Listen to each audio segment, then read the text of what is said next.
sarung khas Pemalang ini ya, karena goyor-goyor seperti ini bentuknya.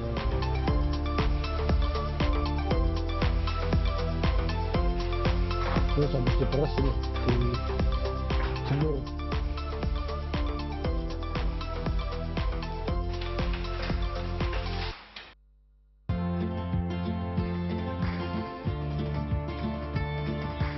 Jika kita berada di Kelurahan Wanarejan Utara, Kecamatan Taman, Kabupaten Pemalang, Jawa Tengah, kita akan menjumpai warga memproduksi sarung di setiap rumah.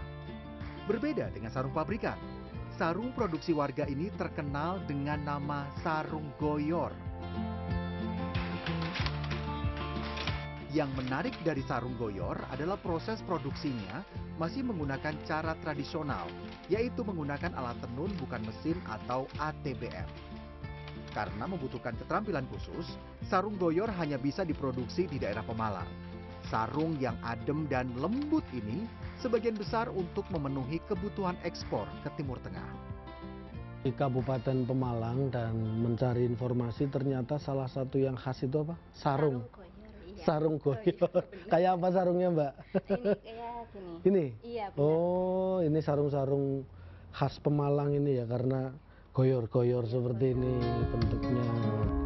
Untuk melihat dan mengikuti proses pembuatan sarung goyor, saya langsung mendatangi salah satu tempat produksi milik Humairon Nur Hikmah di Wanarejan Utara. Di tempat ini, saya bisa mengikuti proses pembuatan sarung goyor dari awal sampai jadi. Ini sebetulnya tahapnya apa saja, Mbak, untuk bikin sarung ini? Jadi untuk bikin sarung itu kita ada dua bahan yang harus diproses ya Pak. Cuma ada beberapa proses yang berbeda. Yang pertama itu kita proses bahan untuk warna dasar sarungnya. Itu terbuat dari benang 60/2. Kalau untuk motifnya atau untuk pakannya kita terbuat dari benang 40/2. Oh, beda. Setelah mendapat penjelasan alur proses pembuatan sarung goyor, saya langsung mengikuti proses awal pembuatan motif atau pakan. Setelah jadi sarung, motif atau pakan ini akan dirangkai menjadi benang yang melintang atau horizontal. Selanjutnya, benang berukuran 40/2 ini digulung sesuai dengan ukuran lebar sarung. Tahap awal ini dinamakan keteng. Harus detail, Bu, jumlahnya. Harus pas. Satu ikat ini berapa? Satu ikat ini 4 putaran. 4 putaran. 4 putaran, ya. Soalnya kalau nggak pas nanti sarungnya ada yang pendek, ada yang panjang. Setelah selesai digulung, tahap selanjutnya membuat motif. Proses pembuatan motif ini juga cukup rumit. Untuk membuat motif baru dibutuhkan waktu cukup lama karena harus menentukan gambar dan warna. Warna pada gambar ini juga menunjukkan kode-kode untuk bisa diproses ke tahap selanjutnya. Tanda-tanda ini sudah ditandain khusus. Nanti yang nali sudah tahu ini harus diikat seperti apa, ini harus diikat seperti apa, ini harus diikat seperti apa, seperti itu. Oh, ini udah kode-kode ya? Ya, itu kode. Ini kode. Tapi nanti sarungnya kurang lebih bentuk gambarnya seperti ini. Tahap selanjutnya, tinggal proses mengikat motif yang sudah digambar dengan menggunakan tali rafia seperti ini. Semua tahapan memerlukan kemampuan dan keahlian khusus. Jadi, semua yang bekerja di tempat ini harus memiliki pengalaman bekerja yang cukup lama. Jika tidak, konsekuensinya akan merusak tahap pembuatan sarung selanjutnya. Ini yang yang diikat banyak banget seperti ini butuh waktu berapa lama? Ya, 2 hari. 2 hari segini satu. Wah, luar biasa. Ini padahal jadi 4 sarung ya? 3-4? Ya, kalau untuk motifnya 3-4, tapi kalau untuk tumpahnya bisa jadi 20 sarung. Oh, satu ini bisa jadi 20 sarung. Setelah seluruh motif diikat menggunakan tali rafia, tahap selanjutnya tinggal proses pewarnaan. Proses pewarnaan dilakukan dengan 2 tahap. Pertama, pewarnaan dengan cara dicelupkan ke dalam pewarna seperti ini. Kemudian, berikutnya yang kedua, pewarnaan untuk detailnya dengan cara seperti ini. Memang di proses pembuatan sarung goyor ini saya tidak cukup banyak bisa partisipatif untuk mencoba, karena memang itu dilakukan oleh orang-orang yang sudah punya skill, kemampuan jam terbang yang sudah cukup lama. Kalau saya nyoba takut ini kalau salah sedikit ini bisa gagal. Untuk proses pewarnaan dilakukan beberapa tahap. Di antara warna satu dan yang lain ada proses melepas tali. Proses melepas tali ini biasanya dilakukan oleh warga sekitar tempat produksi dibawa ke rumah masing-masing. Dalam sehari, seorang warga dapat melepas tali antara 12 sampai 15 gulung. Setelah proses pewarnaan selesai, tahap selanjutnya tinggal mengurai benang untuk dipindahkan ke gulungan kecil seperti ini. Proses ini juga tidak kalah rumit dengan proses yang lain. Benang yang kecil lembut seperti ini harus diurai satu per satu. Ini jumlahnya ada 30 lebih harus dimasukkan satu-satu untuk membongkar setelah diwarnai ya Bu ya. Setelah selesai melihat dan mengikuti proses pembuatan motif, selanjutnya saya berpindah untuk melihat dan mengikuti proses pengolahan benang untuk luci atau benang berukuran 60 per 2. Benang ini yang nantinya untuk menentukan warna atau nantinya, kalau jadi, benang ini yang vertikal dari atas ke bawah.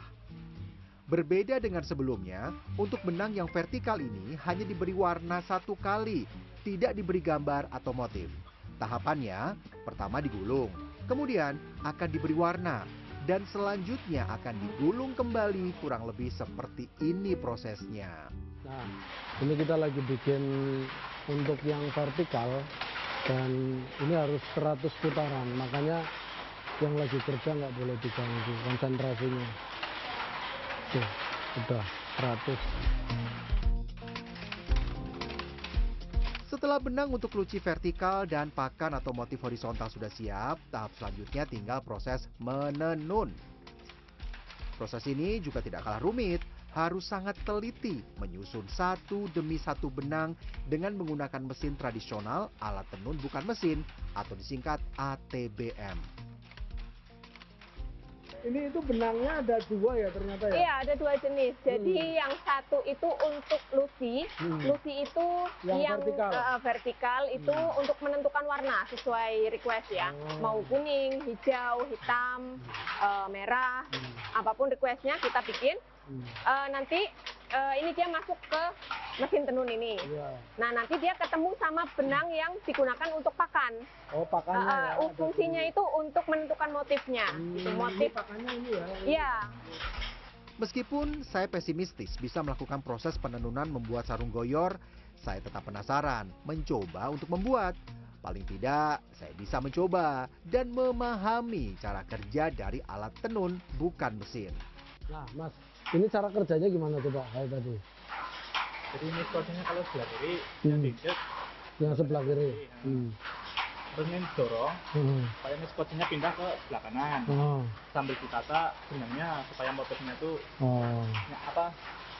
pas sama yang di bawahnya ini. Kalau udah di injek yang sebelah kanan, ditarik. Meski sudah dijelaskan cukup detail, saya tetap belum bisa menjalankan alatnya dengan benar. Meski begitu, di tahap ini saya cukup bisa memahami cara kerja alat tenun bukan mesin ini. Tinggal kalau mau serius harus terus berlatih sampai bisa. Kalau seperti ini yang harus terlatih, harus punya skill, nggak sembarangan orang. Bisa. Masnya belajar berapa lama? Kalau saya sih belajar 6 hari, 6 cuman untuk menguasai biar lancar sampai kira-kira ya sebulanan baru bisa. Setelah puas mencoba alat tenun bukan mesin, tahap selanjutnya tinggal proses membuat sarung. Untuk kain bahan membuat sarung, proses penenunan ini akan menghasilkan kain berukuran 70 cm kali panjang 4 meter. Selanjutnya ini akan dipotong menjadi 2 bagian dan dijahit disambung vertikal dan horizontal. Di bagian akhir, sarung goyor akan memiliki jahitan melingkar horizontal dan membujur vertikal. Ini yang udah jadi, udah dijahit ya. Udah jadi, udah dijahit, udah tinggal diperas seperti ini. Terus habis diperes ini dijemur. Kali ini, saya beruntung langsung ada pembeli dari Yaman yang sedang melihat proses produksi. Sarung goyor ini sebagian besar dijual untuk kebutuhan ekspor ke Timur Tengah. Harga satu sarung goyor antara Rp300.000 sampai Rp700.000.